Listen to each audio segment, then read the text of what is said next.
We're here in Orlando at Jones High School to speak with James Chief Wilson.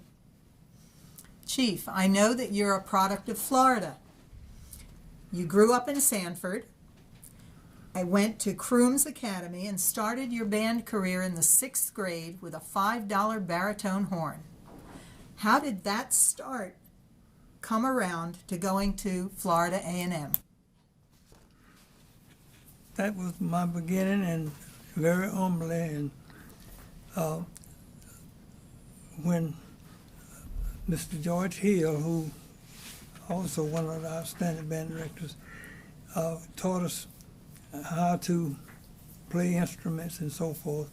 It led up all the way through high school until the time he had to go to the service during the war in the arts. And as a result of that training, the colleges and universities, all the male school was stripped for service. And in 1946, when I was a senior and graduating, that was the end of the war in Japan, so to speak. And all of the former college students, especially the band members, were returning on GI Bill. And so this gave also Mr. Kirksey had gone, who was the originator of the bands at Florida A&M. This was when Dr. Foster came upon the scene, and it was his first year. My then principal, J.R. Crooms, took 5 of us up to A&M for an audition because during the summer he had understood that they were going to reorganize the band and would be looking for students. And as a result of it, we went up and took the audition, and we were granted scholarships. And this was really the thing that elevated our interest as well as supplemented our financial things to go to college. We could contribute and gave them an opportunity to start the band all over again. Mm-hmm. So you were there when Mr. Kirksey was there? No, he had gone to West Palm Beach at that particular time. He retired to them. But anyway, I had visited with the Crooms band to A&M a couple of times prior to that in the 40s, and everything was dismantled at A&M, and it was almost all girls school because everybody was in the service, and we felt special. Fortunately, I was the only non-veteran that was committed to the school and given a scholarship because of the instrument that I played, and they accepted me. But every other person in the band was a returned veteran, so that was fortunate for me. So who was the director there? Dr. William P. Foster at the time. See, that was his first year at A&M, and my first year. He was there to begin the band program again. Two great gentlemen. I understand that you're also interested in carpentry. And how did that play into going to A&M and ending up in the band? Well, that was my passion as a youngster. I took industrial art in high school. We didn't have band program and so forth, and I was just interested in I learned how to do carpentry, and there was an aged father of my brother-in-law who did carpentry work. He was old, and I would go and help him just to drive the car, the truck, to work. And as a result, I developed a lot of skills in building and whatnot, which I not only use in changing our home from a single story to a double story. When I acquired my home in Orlando, I did almost 80% of the refurbishing of that. Wow. I only had the superstructure and the plumbing done, and I did all the trimming work and everything else on my own when I came home from band practice. So not only did you build a band, I saved myself over $60,000 doing the work myself. Wow. Well, once you graduated from A&M, you began your teaching career here at Jones, Correct. but not as a band director. Right. At this particular time, the state, and I know the county was not hiring black music teachers. In fact, about it, for the music at for commencement at Jones at that particular time, they would use people who played music in the community, like this, the different music teachers from other schools to come over and prepare the commencement music for us. And so you were teaching civics and history. That's the only way I could get the job. As Mr. Banks disguised it that I was civic, and he gave me a study period, a period of time when I could teach kids who in the school who had study periods. The teachers would send them to me, and they sent me some of the most brilliant kids in the school. And I understand that you started with the younger students rather than starting with the juniors and seniors. You started the music program with the younger students, and why was that? Well, I knew it would take some time, at least more than a year, to develop a band. So I chose to deal with the younger group, train them, and then start our succession.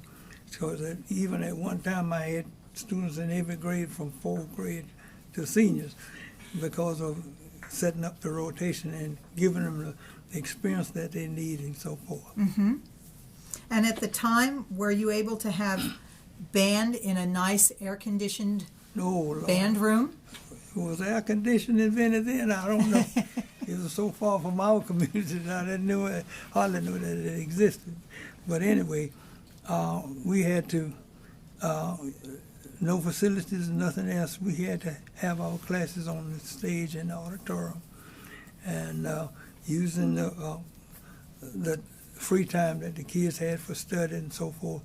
And then I expanded that to after school, and then from after school rehearsal, I expanded to Saturday morning. I spent all that time with them.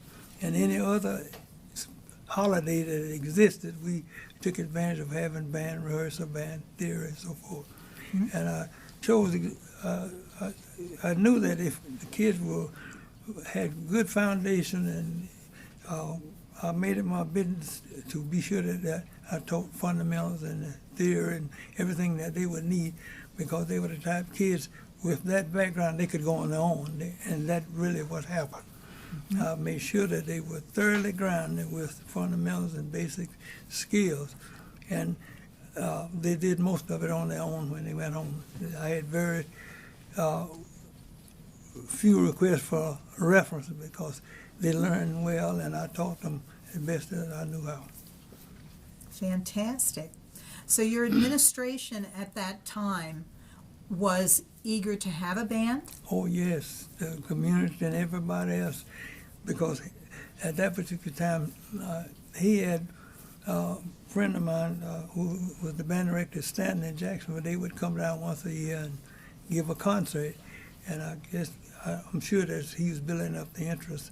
And then bands, there were about 8 or 9 at the most bands in the whole state of Florida for special occasions, like the Lily White Social Group and Eastern Star, and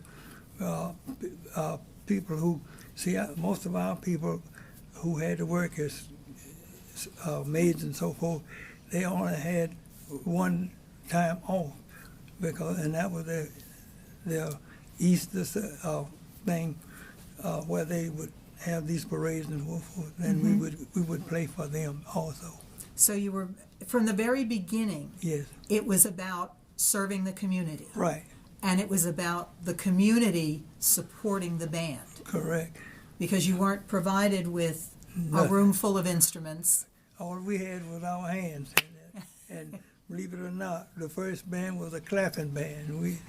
And this is where I used that period to develop the fundamental principle of counting and resting, and so when we had a chance to meet them with the instruments, it was just only the physical adaptation to the instrument, because they could read real well, from the basic fundamentals that I had given.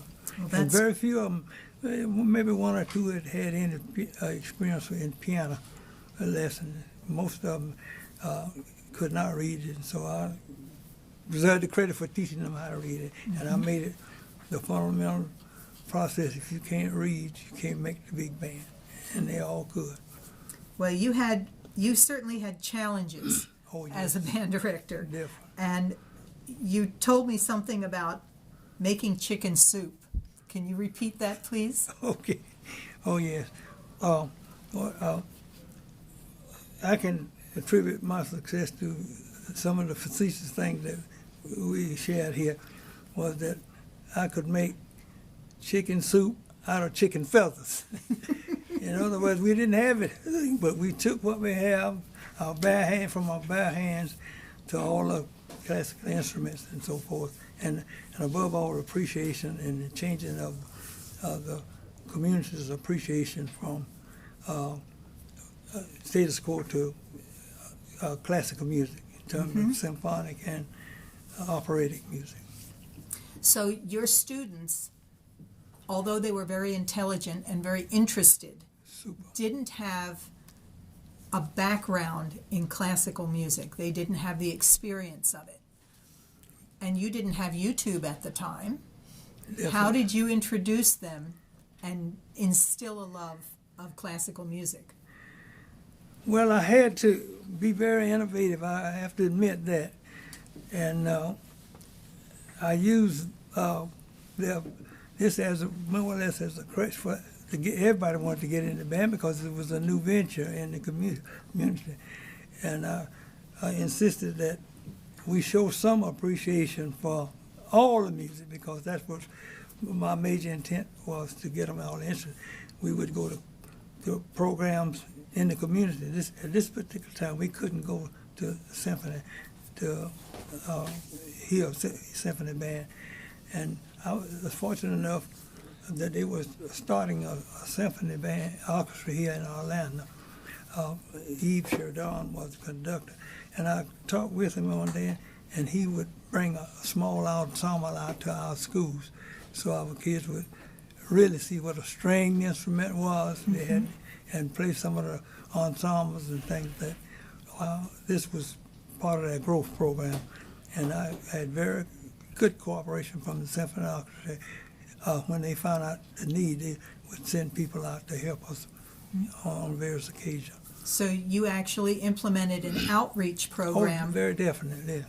To come into your school. I had to be innovative about everything because there was nothing when I came here.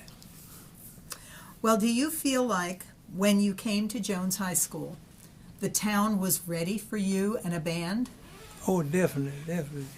Mr. Jacob Smith and several other major contributors in the community, both civic and religious, they had raised between $500,000 and $1,000 already for a band when it was here, and the money was here. It's reflected in our history there, what they did. And as one of my students say, Chief, all you had to do was say jump, and we'd say hi hi. And the parents and everybody else was that way. They were so eager to have a band program, which is an innovation of an improvement in the culture of the community. Well, they were certainly lucky to find you. I know you feel like you were lucky to find them. Correct. And it was kind of a golden opportunity. It was God's will. It had to be. What would you like to pass on to future directors or to young directors who are just starting out? What things do they need to be successful?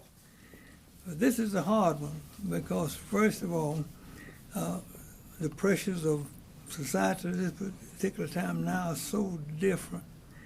And unless they have even more the fervor of what is all about giving of themselves or getting something, bringing out of these kids what they were often call them borderline geniuses. I call them geniuses because where they had the same privileges as everybody else, they would have been a genius. But they could get to the point, and without outside influences and experiences, they did best they could. And it was my intention to take them beyond that and further develop their skills and potential, and I think I did that. Yes, you definitely did. So you feel young directors need to have devotion to their job, Yes. need to have pride in their job. Yeah. So forth, culture and everything. You have to go beyond selfishness. That's because all of us, when we get out there, we want to be the great I am. We want to be this, that, and that. But it's so much work getting that. So many sacrifices and so many challenges.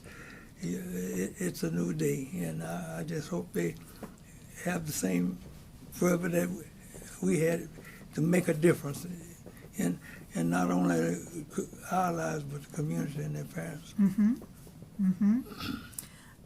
Now, I know you to be a highly moral individual and one with a great sense of commitment. How many years did you teach here at Jones? Okay, 40.5 years I've been here as a high person. And of course, as I mentioned earlier, it wasn't all at Jones because I had no feeder program. In fact, the kids couldn't come here if they wanted to from other schools. So I had to go into the elementary schools in the neighborhood schools and work with them and the principals and so forth until they could come out of elementary school and come to Jones. And of course, I even worked with the kids when they integrated school. They came from elementary school, they went into middle school, and then from middle school here. And this was really a competition that created another challenge for me. So this is where I had the Saturday programs, and I had opportunities to go into these elementary schools and expose them so that the kids would want to come to here. And they were very familiar with me because they couldn't go anyplace else, and I wanted to be sure that they were prepared. We had a lot of work to do. So the steadfastness, the commitment that you stayed in one place and provided quality education and quality musical experiences that they could count on. You feel that not just having a job, but making it a career is important. That was one of the fervor I was talking about. I had, once they found out, the public found out that I had talent, I had carte blanche invitations to go here, there, yonder, interstate, but I would not go, and it was my passion to stay here and develop these kids that I had found a bond to the parents and the community, and they really worked. You know, it was a miracle, really. So you taught students, then you taught their children. Yes. And then you taught their children. Their children. So you're the great grand director then. Yes. That's fantastic. What concepts did you have to instill in your students that led them to achieve quality music? That was a hard job because, you know, during this period, regardless of what we did, the discrimination was that you didn't get the opportunity.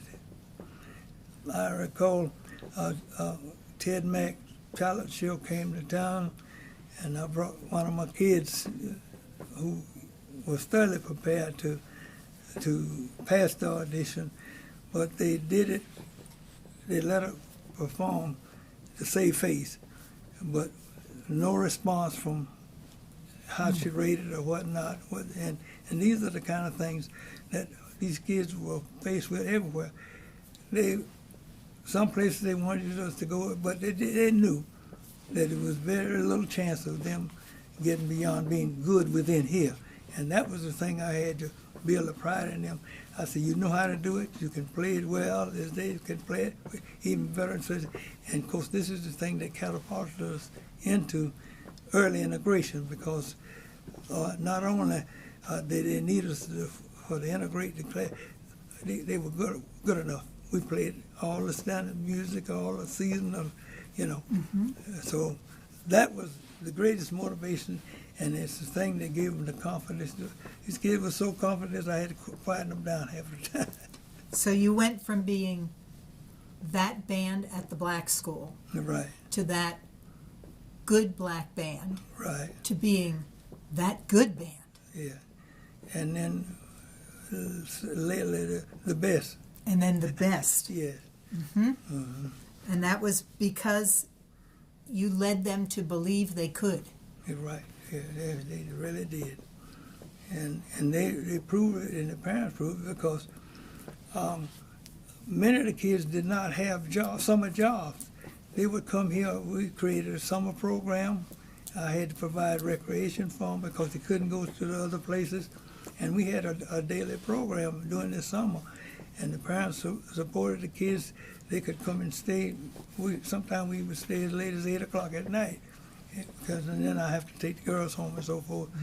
But their interest has just ignited to the fact that this is contribution that we could make to give the community and else recognition, and people will recognize it as being somebody who can accomplish something. Fantastic. Wow. That's a gift that lasts a lifetime. Yes. Absolutely. What did you do all those years? You were here for more than 50 years. How did you keep the edge, the passion? It's what they gave me, the response. How could you see somebody giving you your all and you desert them, or you become selfish enough that you don't try to savage their passion in terms of wanting to do something, wanting to be something. See, and I had part of our program. Kids had to play solos and ensembles in their churches. We prepared stuff they were rewarded with trophies and different things, incentive for them to do that. And every child played outside the school community into his civic groups, like the community programs, sororities and fraternities and so forth that they had for the experience, and as well as an opportunity to give back to the community the things that they have acquired and could do to enhance their programs. You created an alumni band that ran for years and years and years.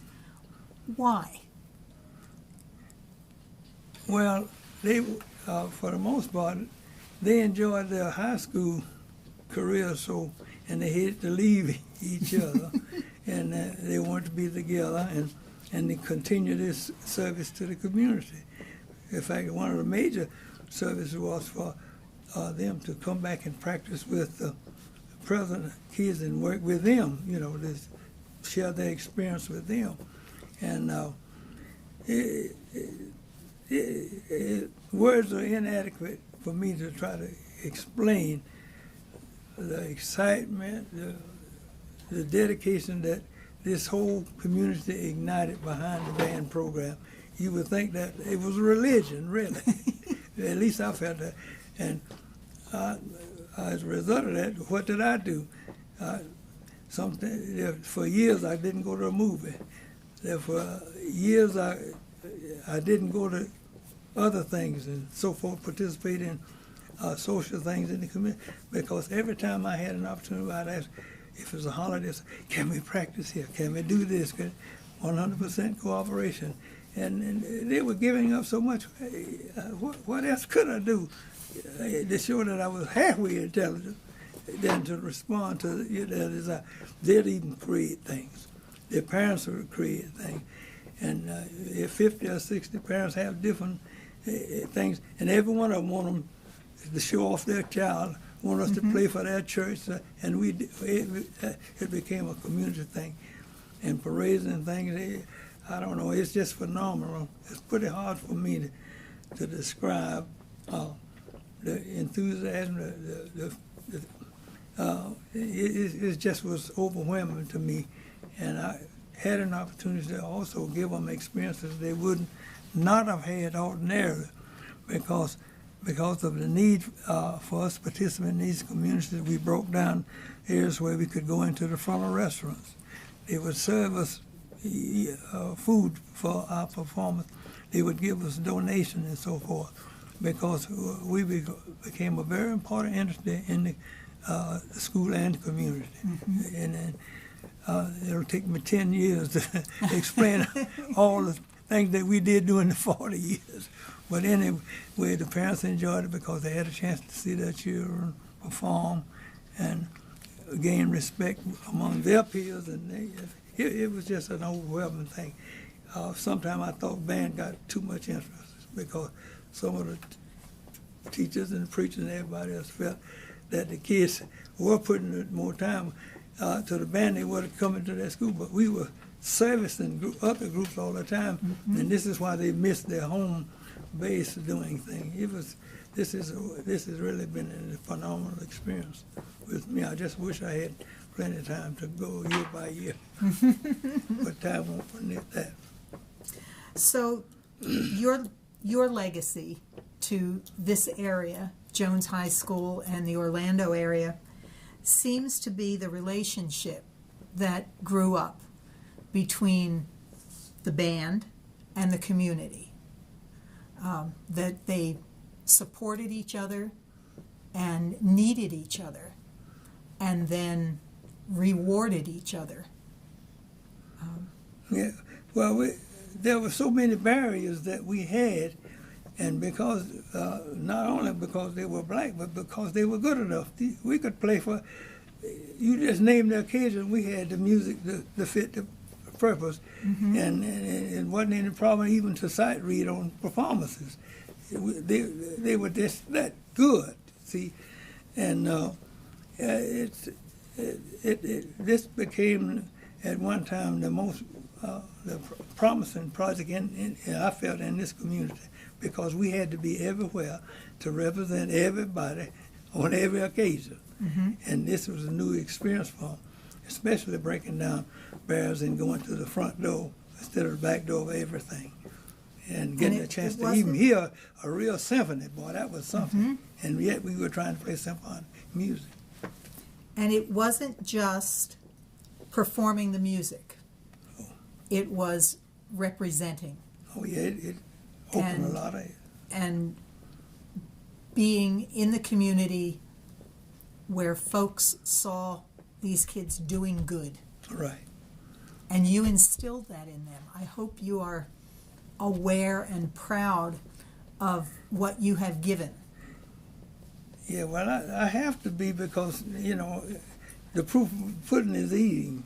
And the thing that has happened, I showed you a picture of all these kids that I took to the fair, 9 PhDs and, lawyers, doctors, bishops, and community leaders, and everything is there, and medical profession, you name it. This is the thing that I'm real proud of, because thinking about the time when I came here and what it changed their values. They wanted to be something, because things were at a very low level when I came. Even if you were somebody, you were not recognized for it. But because we forged our way into the community and these cultures by doing well and taking all the flack that that comes from when we go into these different communities. Don't think now that we missed any of that other stuff. We got it all, but I guess that they inherited that from me. They learned how to accept it because of the better cause that it would create later, to break down a lot of these barriers and so forth.